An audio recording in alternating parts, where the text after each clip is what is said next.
Assalamualaikum warahmatullahi wabarakatuh. Jumpa lagi di channel Plot Misteri. Video kali ini ada sebuah cerita dari tulisan Alin Ambarwati berjudul Kematian Tragis Penari Ronggeng di Pedalaman Jawa Tengah.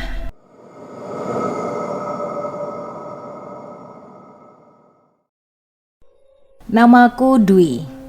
Aku adalah salah seorang penduduk di sebuah desa yang ada di Jawa Tengah. Sebut saja sebagai Desa K. Desaku dikenal sebagai desa angker. Ada beberapa titik yang menyimpan energi kuat dari alam gaib. Alam yang sejatinya sangat dekat dengan alam manusia, namun sangat sulit untuk dijangkau. Salah satu titik yang menyimpan energi negatif terletak di jembatan penghubung antara Desa K dengan Desa B. Jika hendak melewati jembatan tersebut, maka kendaraan wajib membunyikan klakson, entah di siang ataupun malam hari. Jika tidak, maka akan terjadi hal buruk yang menimpa pengendara tersebut. Entah dia akan jatuh tersungkur atau mengalami mati mesin di tengah jembatan. Ketika malam hari dianjurkan untuk melewati jembatan di bawah jam 11 malam, sebab jika melebihi jam tersebut, maka makhluk tak kasat mata akan menampakkan dirinya tepat di pelupuk mata pengendara itu. Hal tersebut sudah berlangsung sejak zaman dulu, tepatnya di tahun 1950-an, pasca penjajahan Belanda dan Jepang. Di bawah jembatan tersebut, banyak sekali penunggunya. Di antaranya ada hantu nenek-nenek, hantu perempuan dengan wajah begitu kacau, buto ijo, hantu anak-anak, bahkan ada hantu ronggeng yang bersemayam di bawah jembatan. Jembatan tersebut beriringan langsung dengan kuburan desa, dan di bawahnya mengalir sungai penghubung desa yang begitu deras. Sungai tersebut sama angkernya dengan jembatan desa. Pada kisah kali ini, aku ingin menceritakan tentang sosok hantu ronggeng yang bersemayam sangat lama di jembatan tersebut. Konon katanya, sang ronggeng semasa hidupnya menjadi tumbal dari dalang yang mengiringi pentasnya. Dalang tersebut tidak lain dan tidak bukan. Ia merupakan ayah kandungnya yang sudah menjadikan putrinya sebagai tumbal atas kebusukan hatinya. Ronggeng tersebut bernama Nyai Sari.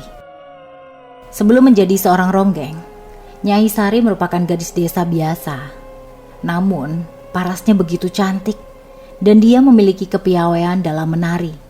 Ia kerap kali menonton pagelaran ronggeng di desanya. Saat itu, ayah Nyai Sari adalah dalang dari pagelaran ronggeng tersebut. Ayah Sari bernama Pangestu. Dia adalah dalang paling kondang, paling berperan di Desa K. Nyai Sari itu sangat bangga dengan ayahnya. Saat itu Nyai Sari hanya hidup berdua dengan ayahnya. Sebab ibu kandung Nyai Sari sudah lama meninggal, tepatnya saat melahirkannya dulu. Semua orang sangat hormat dan tunduk dengan dalang Pangestu. Begitupun dengan ronggeng saat itu.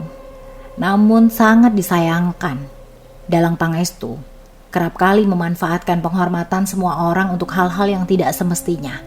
Ia bahkan tidak segan untuk meminta hasil panen dari warga untuk kepentingannya sendiri.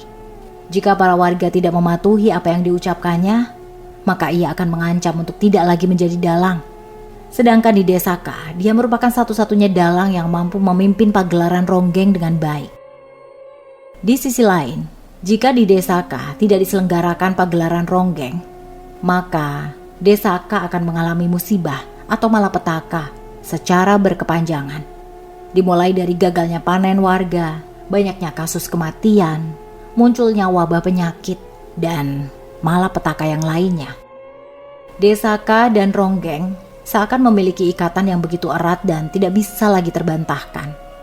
Atas dasar itulah, para warga tidak bisa menolak permintaan dari dalang Pangestu, meskipun para warga kerap kali mengeluhkan sikap dalang Pangestu terkadang kelewat batas. Pagelaran ronggeng diselenggarakan tiap malam Jumat. Tujuannya bukan hanya sekedar pertunjukan biasa, melainkan ditujukan sebagai bentuk pemujaan dari leluhur atau nenek moyang di Desa K. Ronggeng akan menari tepat di jam 9 malam. Tidak boleh lebih atau kurang, meskipun hanya 1 menit. Sebelum ronggeng menari, akan ada beberapa ritual yang akan dijalani oleh penari pengiring dan sinden yang akan dipandu oleh Dalang Pangestu. Ritual pertama yang akan dilakukan adalah ritual mandi kembang yang akan dijalankan oleh penari yang kemudian sang penari atau ronggeng akan didandani oleh perias desa. Setelahnya dilanjutkan dengan pembakaran dupa dan peletakan sesajen oleh sinden dan pengiring alunan musik Jawa. Dupa dan sesajen diletakkan tepat di hadapan sang ronggeng. Lalu dalang akan membacakan doa keselamatan dalam bahasa Jawa. Ritual tersebut tidak boleh disaksikan oleh khalayak ramai. Ritual tersebut dilaksanakan secara tertutup di tempat tertentu selama kurang lebih 2 jam. Setelah semua ritual selesai dilaksanakan, maka pagelaran ronggeng pun dapat dimulai sesegera mungkin. Nyai Sari seringkali turut serta mendampingi ayahnya, yaitu Dalang Pangestu. Meskipun kepribadian Dalang Pangestu sangatlah buruk, yaitu kerap kali merampas hak para warga, namun ia adalah ayah yang sangat bertanggung jawab. Ia tak segan untuk membawa Nyai Sari kemanapun dia pentas. Bahkan Nyai Sari pun selalu turut serta dalam ritual sebelum pagelaran, meskipun Nyai Sari tidak turut serta dalam pagelaran ronggeng tersebut. Nyai Sari sudah ikut ayahnya sejak usianya belia, sehingga Nyai Sari sudah sangat paham dengan pagelaran ronggeng di desanya tersebut. Bahkan dia memiliki impian untuk menjadi ronggeng di kemudian hari. Meskipun syarat untuk menjadi ronggeng sangatlah tidak mudah, namun dia percaya bahwa ia akan menjadi ronggeng suatu saat nanti. Matahari perlahan menampakkan peraduannya saat ini. Terdengar suara burung gagak yang begitu kencang. Tanda akan ada petaka yang datang menghampiri desa Nyai Sari. Entah akan ada musibah bencana atau musibah kematian. Semuanya masih jadi misteri. Suasana desa jadi hening seketika. Tidak ada satupun orang yang berani keluar. Konon katanya, jika burung gagak sedang bersuara kencang, maka para warga tidak diperbolehkan untuk keluar dari biliknya. Bahkan mereka diwajibkan untuk menutup rapat bilik masing-masing. Mereka akan diperbolehkan keluar jika suara burung gagak tersebut sudah hilang. Para warga tidak ada satupun yang menentang pantangan tersebut sedari dulu. Saat suara burung gagak sudah hilang, para warga pun berduyun-duyun keluar dari biliknya, memastikan bahwa tidak ada hal buruk yang menimpa desa. Namun naas, harapan tinggallah harapan. Terdengar teriakan kematian dari salah seorang warga. "Nyai Ronggeng mati!" teriak salah seorang warga dengan nada yang begitu gemetaran. Sontak seluruh warga panik akan hal itu. Semua berduyun-duyun pergi ke rumah Nyai Ronggeng untuk memastikan. Begitu juga dengan Dalang Pangestu dan Nyai Sari. Setibanya di rumah Ronggeng itu, semua orang dibuat kaget dengan penemuan mayat Nyai Ronggeng. Tubuhnya membiru, matanya melotot dan memerah, serta tidak ada satupun bekas luka di tubuh Nyai Ronggeng. Kematiannya penuh dengan misteri dan sangat sukar dimengerti. Para warga pun berbondong-bondong mengevakuasi jenazah Nyai Ronggeng, mengurusnya dan kemudian menguburnya di kuburan desa. Setelah selesai mengurus jenazah tersebut, semua orang berkumpul di pendopo desa untuk merundingkan kematian Nyai Ronggeng yang terbilang mendadak. Banyak orang yang berasumsi tentang kematian Nyai Ronggeng. Ada yang berpendapat bahwa Nyai Ronggeng dimakan roh halus. Ada juga yang berkata bahwa Nyai Ronggeng dijadikan tumbal. Ada pula yang berkata bahwa Nyai Ronggeng tewas karena meminum racun. Semua hanyalah asumsi, sebab tidak ada satupun yang tahu pasti alasan Nyai Ronggeng meninggal. Selain berbincang perihal penyebab kematian Nyai Ronggeng, warga desa pun mendiskusikan perihal kelanjutan pagelaran ronggeng yang menjadi sebuah keharusan di desa K. Tidak ada pilihan lain selain mencari kandidat ronggeng baru untuk bisa menggantikan Nyai Ronggeng yang meninggal dunia. Tradisi tetaplah tradisi, dan ia haruslah tetap lestari agar tidak ada malapetaka yang menghampiri. Semua warga meminta pendapat dari Dalang Pangestu dan mendesaknya untuk segera mencari pengganti Nyai Ronggeng. Hanya ada sisa waktu 1 hari untuk memutuskan semuanya, sebab malam pagelaran ronggeng akan segera tiba. "Bagaimana kalau Sari yang menjadi ronggengnya?" celetuk salah seorang warga. "Wah, betul juga. Bagaimana kalau Sari?" ucap warga yang lain. Nyai Sari pun kaget saat mendengar usulan warga yang menyebut nama dirinya. Ia merasa bahwa dirinya belum pantas menjadi ronggeng. Usianya masih sangat muda, kala itu masih 17 tahun. Dan kepiawaiannya dalam menari ronggeng belum sesempurna ronggeng sebelumnya. Ia takut mengecewakan para warga jika ia yang menjadi ronggeng. Dalang Pangestu juga kaget saat mendengar usulan tersebut. Namun setelah menelisik lebih jauh, anak gadisnya memang layak menjadi sosok ronggeng. Selain parasnya yang menawan, Nyai Sari juga memiliki kepiawaian dalam menari. Dan hal tersebut sudah terlihat sedari usianya 5 tahun. Di sisi lain, Dalang Pangestu takut jika anak sematawayangnya menjadi seorang ronggeng. Selain ia akan melewati banyak ritual sebelum dia sah menjadi ronggeng, ia juga akan mengalami banyak hal mistis yang seketika saja bisa terjadi. Seperti kematian Nyai Ronggeng sebelumnya yang tidak mengisyaratkan aba-aba apapun. Namun tidak ada pilihan lain. Jika hari itu juga tidak ada sosok dari ronggeng pengganti, maka malapetaka akan segera menghampiri kehidupan Desaka tersebut. "Bagaimana Sari, apakah kamu setuju jika diri kamu jadi ronggeng?" ucap Dalang Pangestu. "Tapi ayah, Sari takut jika harus jadi ronggeng. Sari khawatir akan menimbulkan masalah di desa ini. Terlebih Sari belum memiliki pengalaman apapun di dunia ronggeng. Bahkan menari di hadapan orang banyak pun, Sari belum pernah. Sari khawatir akan mengecewakan ayah dan para warga," ucap Nyai Sari. "Jika kamu tidak mau menjadi ronggeng, lalu siapa lagi Sari? Di desa ini hanya kamu yang memiliki kepandaian dalam menari. Kamu kan selama ini sudah ikut ayah setiap kali pentas. Jadi ayah yakin kamu akan dengan mudah beradaptasi." "Tapi Pak," ucap Nyai Sari, "dicoba dulu nak, ayah akan berada di belakangmu. Kapanpun kamu membutuhkan ayah, Sari harus percaya. Anak ayah hebat kok," ucap Dalang Pangestu. Dengan perasaan berat hati, Nyai Sari kemudian terbujuk rayuan semua orang dan ia pun menerima usulan semua warga yang ingin menjadikan dia sebagai ronggeng.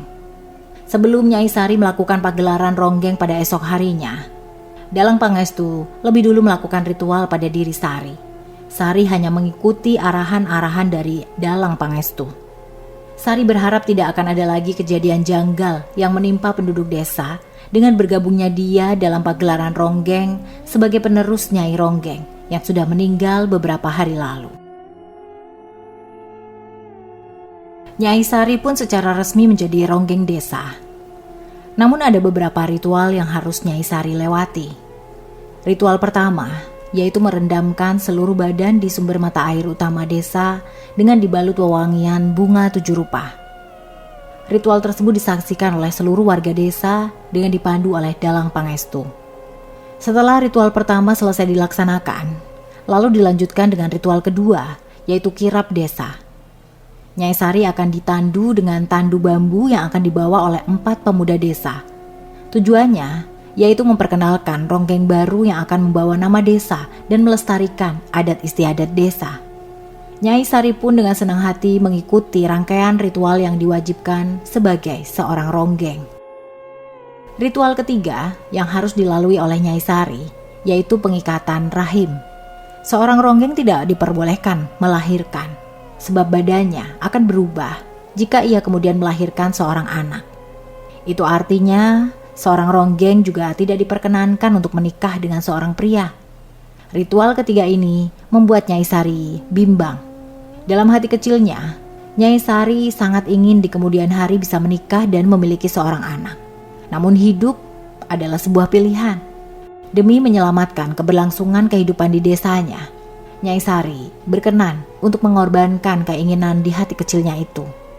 Ritual pengikatan rahim dilakukan secara tertutup oleh dukun kandungan desa. Setelah semua ritual selesai dilalui oleh Nyai Sari, kini ia pun bisa mulai berlatih, menari, dan kemudian menyelenggarakan pentas di desanya.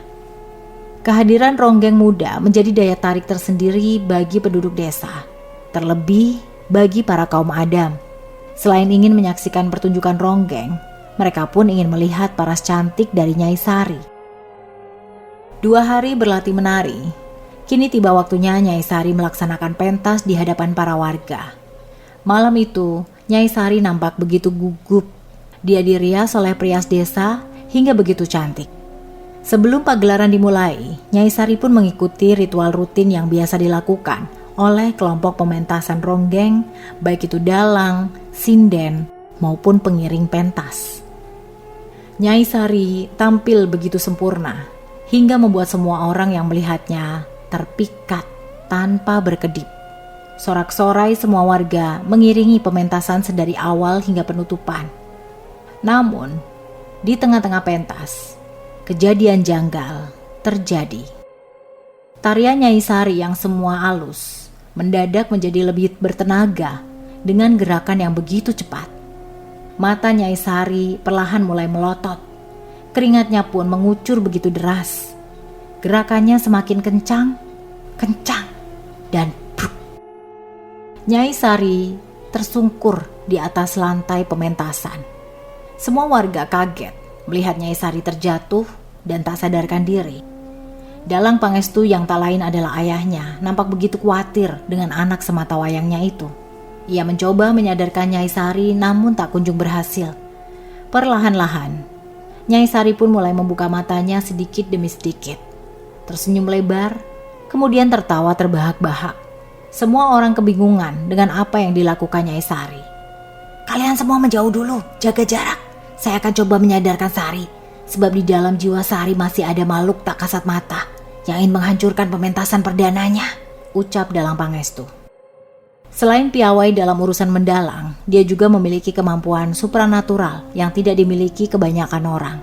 Sehingga ia dengan mudah menyadari bahwa di dalam tubuh putrinya bersemayam makhluk halus yang ingin mengganggu.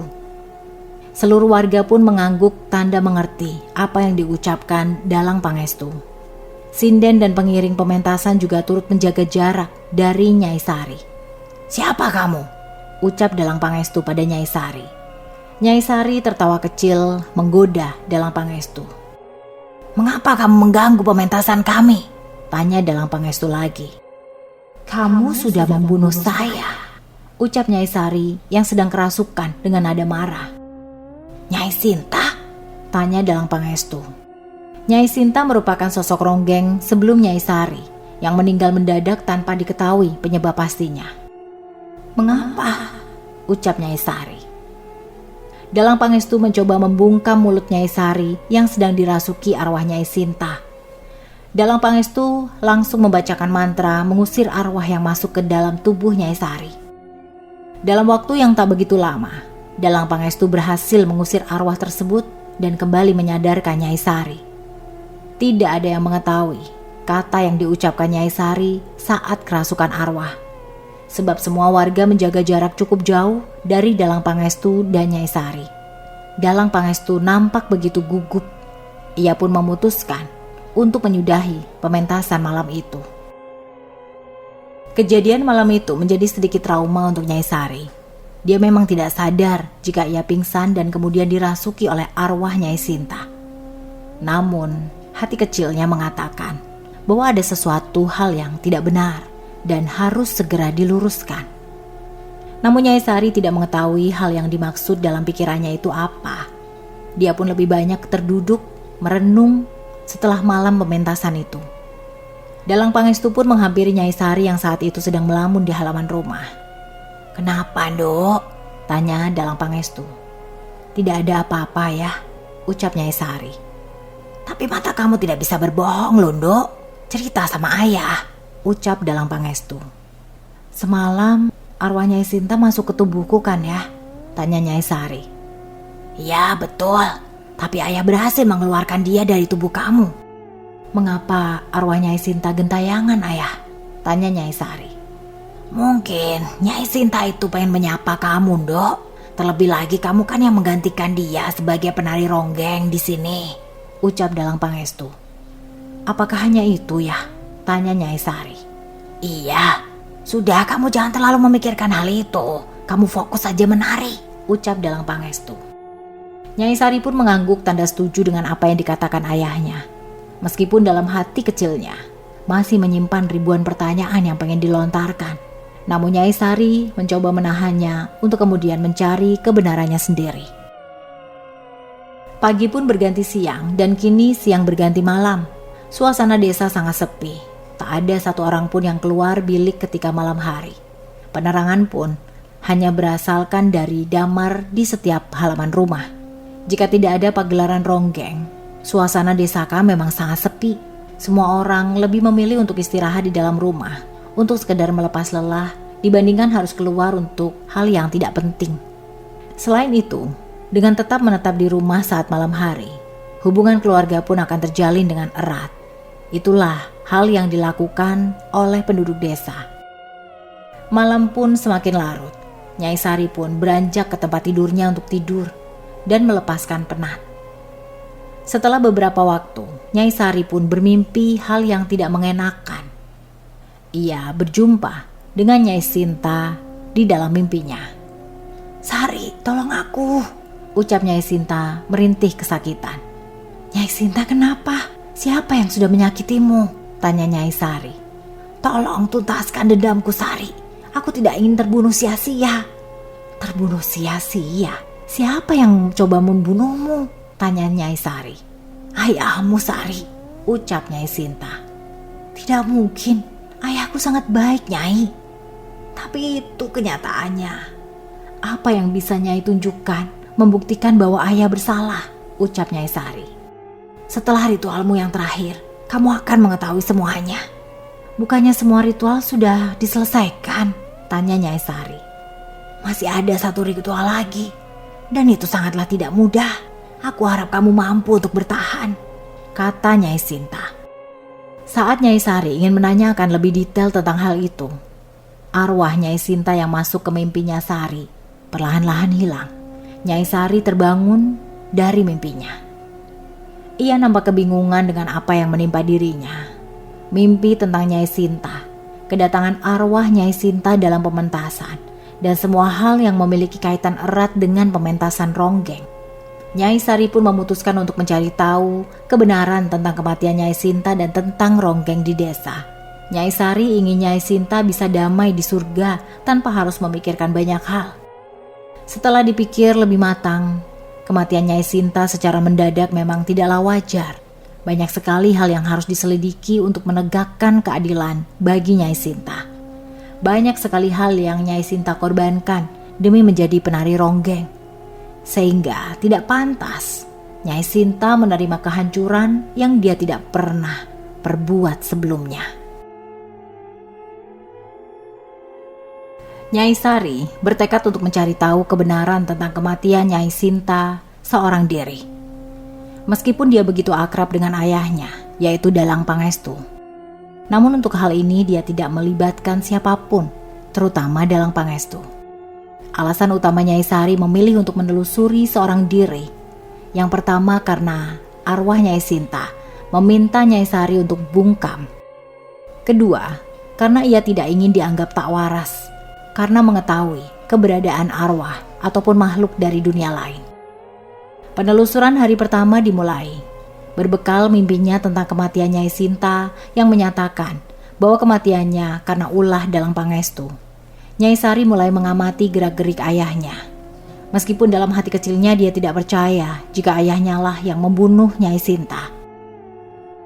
Pagi itu Nyai Sari bangun lebih awal, tidak seperti biasanya. Dia pun berjalan menuju kamar Dalang Pangestu. Namun dia tidak melihat ayahnya di kamar. Nyai Sari pun mulai mencari-cari keberadaan Dalang Pangestu. Dia curiga dengan salah satu ruangan yang tidak pernah dibuka sama sekali. Bahkan ayahnya itu melarang Nyai Sari untuk masuk ke ruangan tersebut. Nyai Sari curiga ada hal yang janggal di ruangan itu. Ia pun mencoba mendekat ke dalam ruangan, berjalan sangat pelan agar tidak diketahui ayahnya. Dari balik daun pintu aku mendengar suara ayah di dalam ruangan itu. Ayah seolah-olah sedang bicara dengan seseorang. Namun aku tidak tahu siapa orang yang ayah ajak bicara. Sedangkan di rumah hanya ada dirinya dan ayahnya. Nyai Sari semakin curiga ada hal yang tidak benar. "Saya sudah menyerahkannya, Nyai," ucap ayah dengan nada begitu lirih. "Serahkan kembali dia ketika usianya 25 tahun," ucap lawan bicara ayah. "Tapi saya tidak bisa, Nyai," ucap ayah. "Jika kamu tidak menyerahkannya, maka nyawamulah yang akan jadi penggantinya, jawab sumber suara itu. Nyai Sari semakin penasaran dengan apa yang dimaksud ayah dan lawan bicaranya itu, dan menyerahkan siapa? Nyawa siapa? Mengapa ayah tunduk padanya?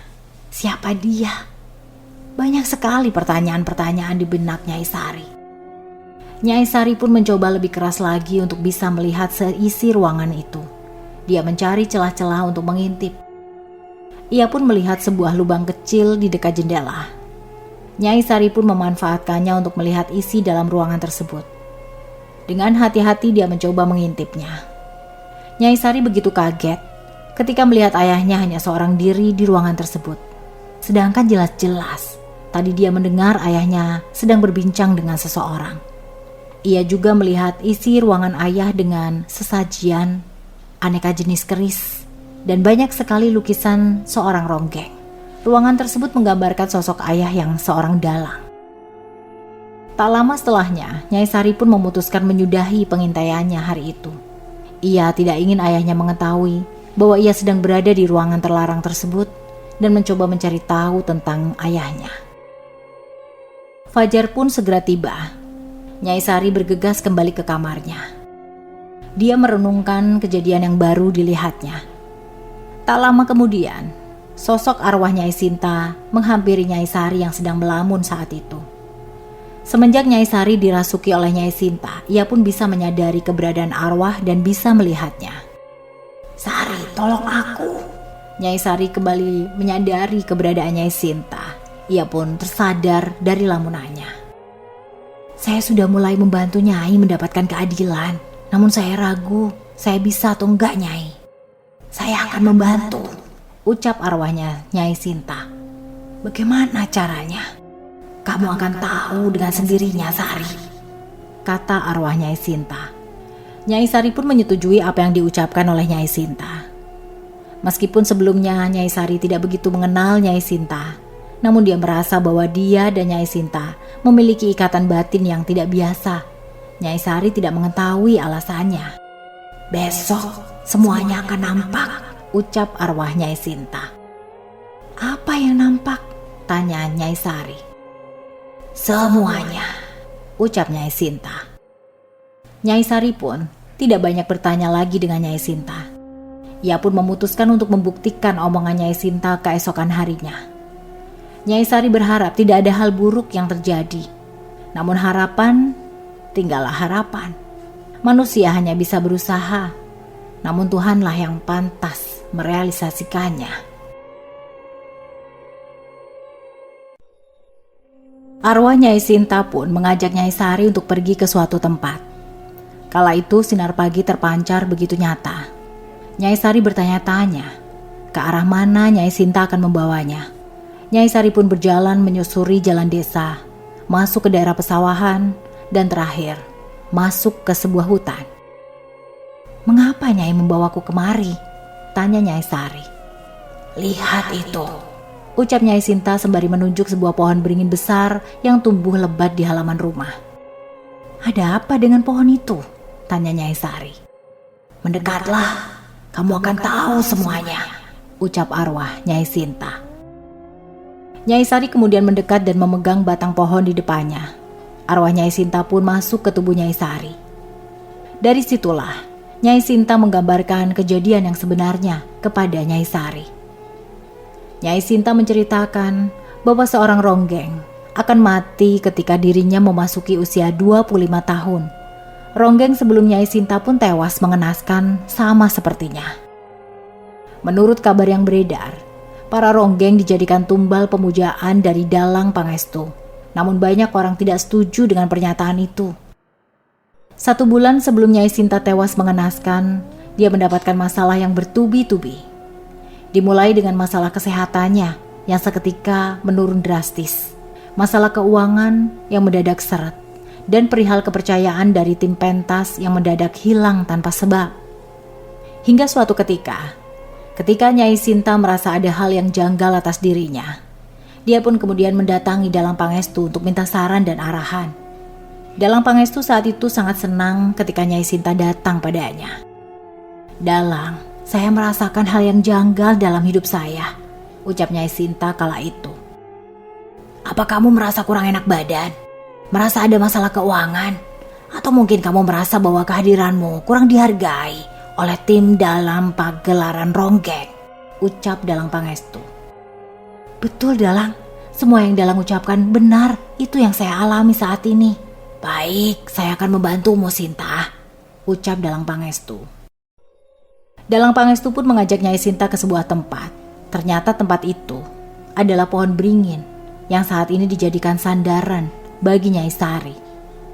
Dalang Pangestu bergegas memberikan sebuah ramuan yang ia sudah siapkan tanpa diketahui oleh Nyai Sinta. Tanpa perasaan curiga, Nyai Sinta pun meminum ramuan yang diberikan oleh Dalang Pangestu. Tak berselang lama, Nyai Sinta pun tak sadarkan diri. Nyai Sinta tidak mengetahui bahwa kejadian itu merupakan akhir dari kehidupannya di dunia. Setelah ramuan yang diberikan Dalang Pangestu bekerja dengan baik, tubuh Nyai Sinta pun terjatuh, terkapar di atas tanah. Dalang Pangestu kemudian mengambil darah dan rambut Nyai Sinta. Aku sendiri tidak tahu apa kepentingan Dalang Pangestu. Setelahnya, ia menggeret badan Nyai Sinta agar tidak ada satupun yang mengetahuinya. Kala itu hari sangatlah gelap, sehingga tidak ada seorang pun yang keluar dari biliknya masing-masing. Dalang Pangestu menggeret Nyai Sinta ke rumahnya. Ia membuat skenario, menggiring opini bahwa kematian Nyai Sinta bukan karenanya, melainkan karena penyakit jantung yang datang tiba-tiba dan menyerang. Nampaknya sandiwara itu berhasil. Semua warga percaya bahwa Nyai Sinta meninggal akibat serangan jantung yang mendadak. Nyai Sinta menggambarkan detail kejadiannya secara jelas kepada Nyai Sari. Ketika Nyai Sari nampak mengerti tentang detail kejadiannya, arwah Nyai Sinta pun keluar dari raga Nyai Sari. Kini semuanya makin jelas. Awalnya ada rasa kecewa dengan sebuah kejadian yang tidak menemui titik keadilan. Namun nyatanya, arwah Nyai Sinta telah memilih Nyai Sari untuk melanjutkan perjuangannya dalam mencari keadilan. Berbekal informasi yang sudah diperoleh, kini Nyai Sari mencoba memberanikan diri bertemu dengan ayahnya. Nyai Sari berharap ayahnya tidak bungkam ketika Nyai Sari menyelidiki apa yang terjadi. Perlahan namun pasti, kini Nyai Sari mencoba mencari kebenaran dan keadilan. Dia menanyakan pada ayahnya, yang tidak lain adalah Dalang Pangestu. Apakah ayah yang sudah membunuh Nyai Sinta? Tanya Nyai Sari. Kata siapa? Saya sudah tahu semuanya, ayah. Nyai Sinta mendatangiku. Itu tidak benar. Mengapa ayah begitu tega? Mengapa ayah? Dalang Pangestu semakin merasa dipojokkan oleh Nyai Sari. Dia pun memilih untuk meninggalkan Nyai Sari yang saat itu sedang bicara terhadapnya. Dalang Pangestu terus berusaha untuk menghindar. Dalang Pangestu pun pergi meninggalkan Nyai Sari tanpa berucap satu kata pun. Nyai Sari sangat sedih dengan sikap ayahnya itu, karena secara tidak langsung Dalang Pangestu mengakui perbuatannya meskipun tidak diucapkan secara langsung. Lalu apa alasan yang membuat ayahnya melakukan itu? Sedangkan Nyai Sari sangat paham dengan kepribadian ayahnya. Meskipun ia terkesan congkak, namun ia tak mungkin tega menghilangkan nyawa seseorang. Terlebih lagi menghilangkan nyawa ronggeng yang menjadi bagian penting dari pementasannya. Nyai Sari memutuskan untuk mengikuti arah kemana ayahnya pergi saat itu. Benar saja, ayahnya pergi ke sungai tepat di bawah jembatan desa. Dia nampak kebingungan. Ia jalan ke sana kemari, seolah-olah sedang ada beban di pundaknya. Tidak lama kemudian, aku melihat sesosok perempuan keluar dari sungai tersebut. Perempuan itu begitu cantik, pakaiannya persis seperti pakaian ronggeng dengan rias di wajah cantiknya. Perempuan itu menghampiri Dalang Pangestu, kemudian berbisik pada ayahku. Kamu tidak boleh mundur, Pangestu. Semua sudah terjadi. Kamu harus tetap menjalaninya sebaik mungkin. Jangan tunjukkan kepada semua orang tentang bagaimana proses pencapaianmu, tapi cukup beritahu mereka untuk tetap patuh, ucap perempuan itu. Saya ingin berhenti, Nyai, ucap Dalang Pangestu. Berhenti sama dengan mati, ucap perempuan itu. Tak lama kemudian, setelahnya perempuan itu pun menghilang. Aku pun menyadari bahwa perempuan itu bukanlah manusia, melainkan sosok arwah ronggeng. Tak jauh beda dengan arwah Nyai Sinta. Aku pun berpikir keras untuk memaknai perkataan arwah tersebut. Dan apa hubungannya dengan Dalang Pangestu? Apakah Dalang Pangestu melakukan perjanjian terlarang dengan arwah tersebut? Atau mungkin hal buruk lain? Nyai Sari semakin tidak paham dengan kerumitan yang terjadi secara mendadak di hidupnya. Nyai Sari bergegas pulang sebelum diketahui oleh ayahnya. Nyai Sari hanya berharap ia bisa memperoleh bukti-bukti lainnya. Sepulangnya Nyai Sari di rumahnya, dia kembali dikejutkan oleh sosok nenek tua yang datang ke rumahnya tanpa permisi. "Maaf, nenek siapa?" tanya Nyai Sari. "Saya akan memberitahukan kamu kebenarannya." "Kebenaran tentang apa?" "Ayahmu dan ronggeng desa." Ia pun menceritakan awal mula Dalang Pangestu terikat janji dengan arwah para ronggeng. Dalang Pangestu terikat janji dengan arwah para ronggeng pertama di desa Ka. Tujuannya yaitu ingin namanya tetap lestari. Semua orang tunduk padanya dan ia bisa memiliki kekayaan yang luar biasa. Namun jelmaan arwah tersebut menginginkan seorang tumbal sebagai gantinya. Tumbal yang diinginkan pun bukan sekedar tumbal biasa, melainkan ia ingin Dalang Pangestu memberikan sosok ronggeng. Namun batas usia yang diinginkan adalah 25 tahun. Memang terbilang tidak masuk akal, tetapi itulah kenyataan yang terjadi. Demi kekuasaan dan kekayaan, akhirnya Dalang Pangestu menyanggupi syarat yang diberikan oleh arwah tersebut. Ternyata perjanjian antara Dalang Pangestu dan arwah gentayangan itu sudah terjadi sejak dulu. Sejauh ini sudah ada 2 ronggeng yang menjadi korban Dalang Pangestu. Nyai Sari tak habis pikir dengan jalan pikiran ayahnya. Demi mendapatkan kepuasan singkat, dia menjadi pemuja arwah dan tidak menjadi dirinya sendiri selama ini. Nyai Sari ingin sekali menyadarkan ayahnya, namun semuanya sudah terlambat. Nyai Sari teringat betul kalimat arwah ronggeng di tepi sungai.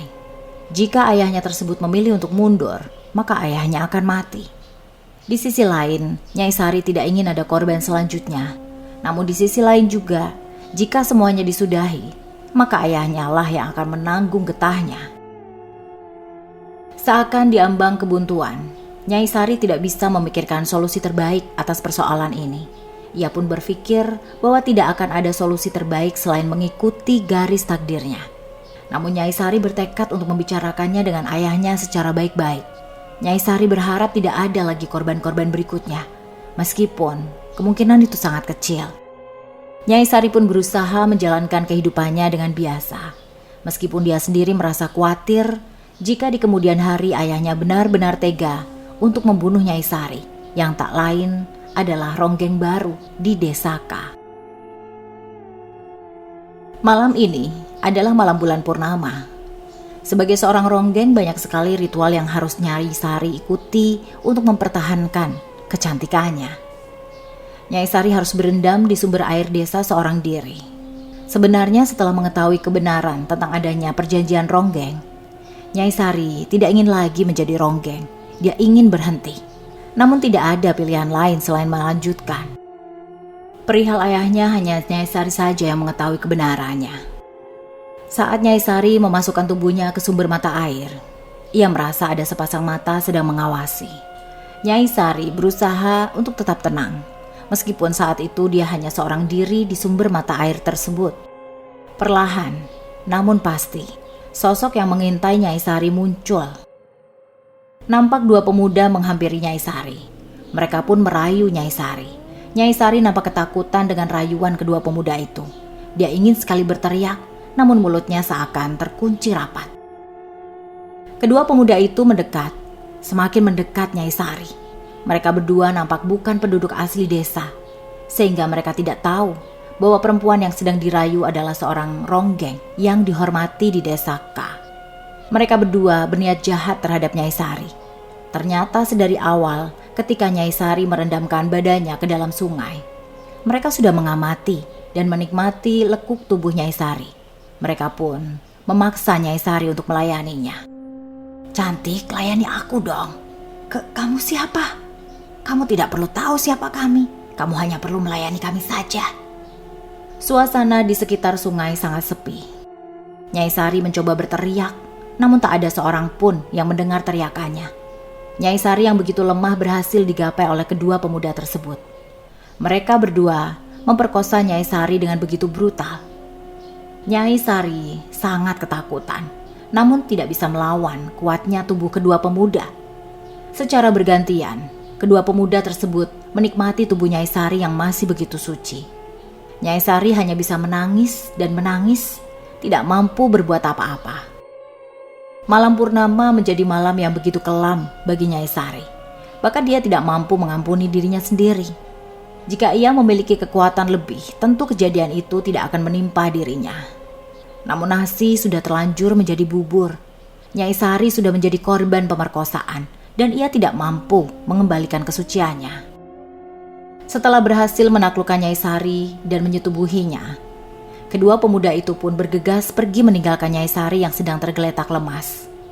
Mereka berdua tidak mempedulikan kondisi Nyai Sari. Nyai Sari menangis begitu histeris. Dia tak percaya dengan apa yang menimpa dirinya barusan. Tangisannya begitu kencang meskipun tubuhnya begitu lemas. Hingga akhirnya dia pun pingsan tak sadarkan diri. Keesokan harinya dia menjumpai tubuhnya sudah berada di bilik kamar rumahnya. Nyai Sari semakin bingung. Siapa yang sudah menggendong dirinya dari sungai menuju rumah? Siapa yang sudah sangat baik menyelamatkan dirinya? Pikirnya kala itu. Ternyata ayahnya lah yang sudah menemukannya tergeletak di tanah pinggir sungai, kemudian membawanya kembali ke rumah. Tanpa Nyai Sari menjelaskan kronologi ataupun peristiwa yang menimpa dirinya, Dalang Pangestu sudah lebih dulu tahu. Dalang Pangestu pun nampak begitu marah. Dia bertekad menemukan kedua pemuda bejat itu. Di sisi lain, Nyai Sari masih sangat trauma dengan kejadian yang menimpa dirinya. Ia menjadi takut jika bertemu dengan sosok lelaki, terlebih jika harus memulai pertemuan dengan seorang pria. Semenjak itu, kepribadian Nyai Sari berubah 180 derajat. Keceriaannya hilang, kepercayaan dirinya hilang. Bahkan ia enggan untuk menari di hadapan orang banyak meskipun dirinya adalah seorang ronggeng. Kejadian ini benar-benar membekaskan luka dalam kehidupan Nyai Sari. Pekan depan adalah jadwal untuk pementasan ronggeng. Sementara psikis Nyai Sari belum kunjung sembuh dari rasa trauma diperkosa. Meskipun ia tidak mungkin hamil sebab rahimnya sudah lebih dulu diikat oleh prosesi menjadi ronggeng. Namun tetap saja, kesuciannya sudah direnggut oleh pria-pria tak bertanggung jawab itu. Dalang Pangestu yang mengetahui hal ini sangat marah dan murka. Dia pun mengutuk kedua pemuda dan bertekad untuk mencari keberadaan mereka untuk memperhitungkan rasa trauma yang diberikan pada putri sematawayangnya. Saat Nyai Sari melamunkan nasib buruknya, tiba-tiba saja arwah Nyai Sinta merasuk ke tubuh Nyai Sari, membisikkan suatu hal yang sangat penting. Ketika arwah Nyai Sinta masuk ke dalam raga Nyai Sari, dia membuka semua kebenaran yang terjadi sebenarnya, sekaligus memberikan sebuah petuah penting yang harus dijalani oleh Nyai Sari, agar dia bisa menyelamatkan dirinya dari hal buruk yang lambat laun akan datang menghampiri. Tolong ceritakan tentang kematianku pada seluruh warga. Aku dijadikan tumbal oleh ayahmu, Sari, bisik Nyai Sinta sebelum masuk ke raga Nyai Sari. Nyai Sari yang sedang dirasuki arwah Nyai Sinta bergegas keluar dari biliknya. Dia berlari layaknya orang yang kesetanan. Ia pun menghampiri pendopo desa dan membunyikan kentongan yang tergantung rapi di pendopo tersebut untuk memanggil semua warga agar mereka berkumpul ke arahnya. Suara kentongan pun berbunyi begitu nyaring hingga membuat semua warga mendekat ke arah Nyai Sari. Semua kesibukan dihentikan sebab tidak biasanya ada seseorang membunyikan kentongan, terlebih lagi yang membunyikan seorang ronggeng yang sangat dihormati desa tersebut. Ada apa Nyai Sari? Kenapa memanggil kami semua kemari? Betul Nyai, apakah ada hal yang mendesak? Di sisi lain, Dalang Pangestu mendengar suara kentongan yang dipukul oleh anaknya. Saya Nyai Sinta, ucap Nyai Sari saat itu yang sedang dirasuki oleh arwah Nyai Sinta. Semua orang terkaget mendengar perkataan itu. Pasalnya Nyai Sinta sudah tewas beberapa minggu lalu. Ia tewas mengenaskan tanpa adanya alasan yang jelas. Saya mati karena ulah seseorang yang paling kalian hormati. Mengapa kamu datang Nyai? Sedangkan ragamu sudah kami kubur beberapa minggu lalu di liang lahat, ujar salah seorang warga. Saya datang untuk membuka tabir kebenaran. Kebenaran tentang kematianku yang disengaja. Kematian yang disengaja? Maksudmu apa, Nyai? Tidak mungkin ada orang yang tega melukaimu bahkan membunuhmu. Kamu sangat dihormati. Nyai adalah bagian dari adat yang tidak mungkin bisa kami hindari, kata salah seorang warga. Nyai Sari pun menunjuk ke arah Dalang Pangestu tanpa ragu-ragu. Semua orang mengikuti arah tangan Nyai Sari, mengetahui sosok yang ditunjuk dengan begitu tegas, penuh dengan amarah.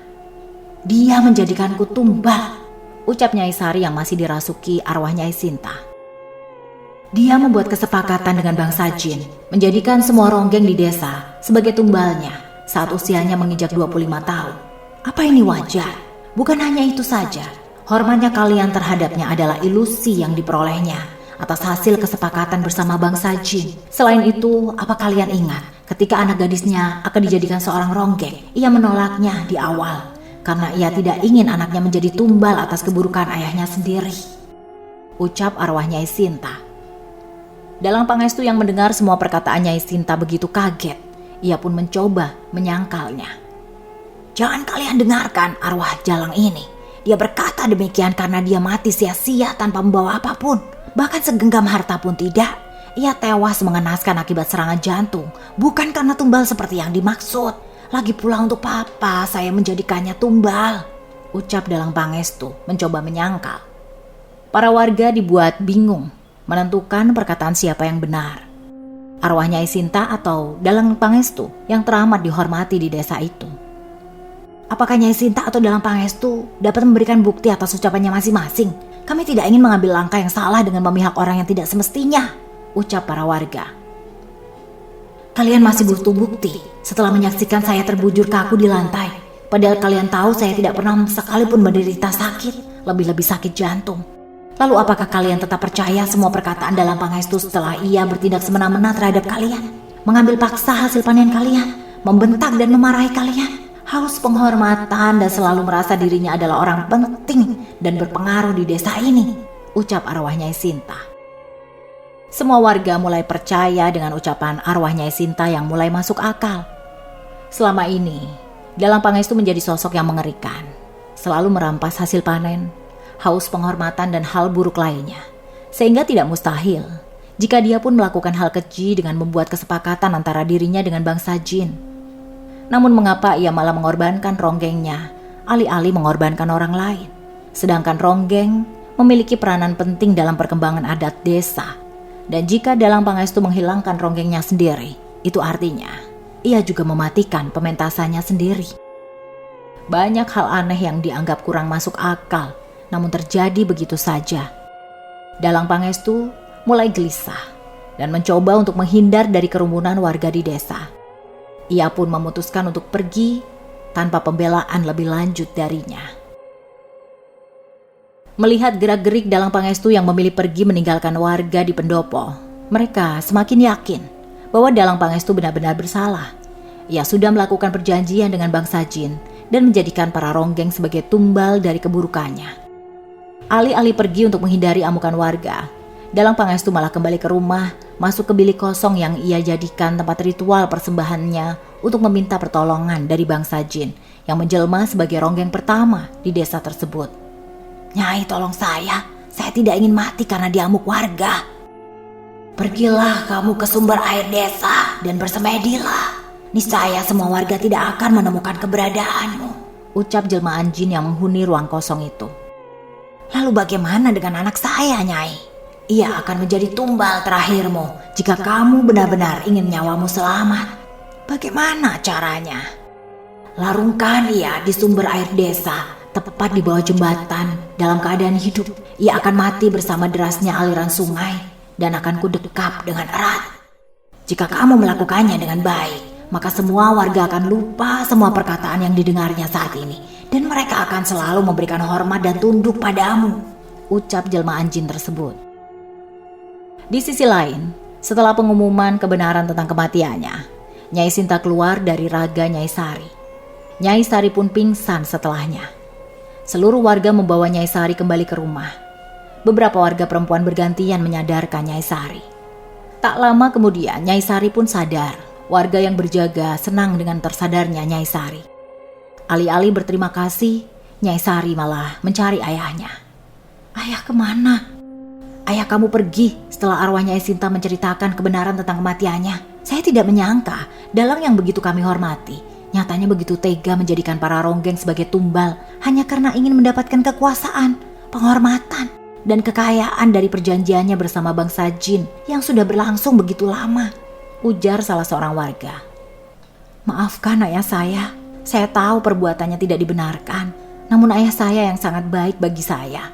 Saat saya mengalami syok begitu berat, psikis yang terganggu akibat diperlakukan tidak manusiawi oleh dua pemuda kemarin, ayah membawaku pulang kembali ke rumah. Memang betul, Dalang Pangestu memang sangat peduli terhadapmu, namun tidak dengan ronggeng-ronggeng lain, Dok. Buktinya dia tega menjadikan para ronggeng sebagai tumbalnya. Mungkin hanya kamu yang nantinya tidak akan dijadikan tumbal oleh Dalang Pangestu, sebab dia begitu menyayangi kamu, Dok.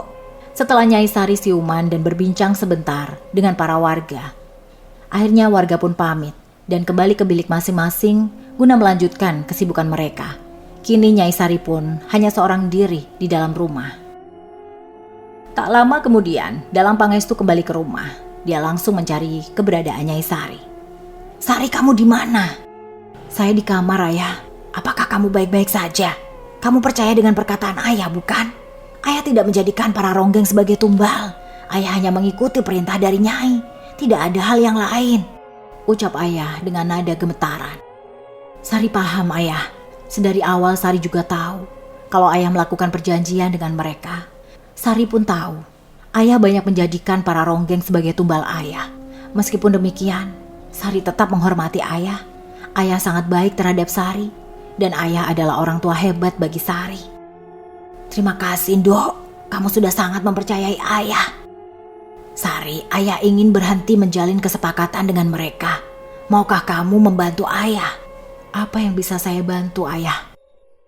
Temani ayah pergi ke sumber mata air desa itu, tepatnya di bawah jembatan. Ayah akan melakukan ritual di sana, membebaskan diri ayah dari cengkeraman mereka, Sari. Baiklah, Ayah. Sari akan menemani ayah. Dalang Pangestu dan Nyai Sari bergegas pergi ke sumber mata air desa. Sesampainya di sana, Dalang Pangestu membunuh Sari dengan sebuah pisau tajam yang ia tancapkan tepat di jantung Nyai Sari. Nyai Sari tak sadar jika ia akan dibunuh oleh ayahnya sendiri. Dalang Pangestu menusukkan pisau tersebut melalui punggung Nyai Sari saat ia sedang berjalan ke arah sumber mata air. Nyai Sari tewas seketika.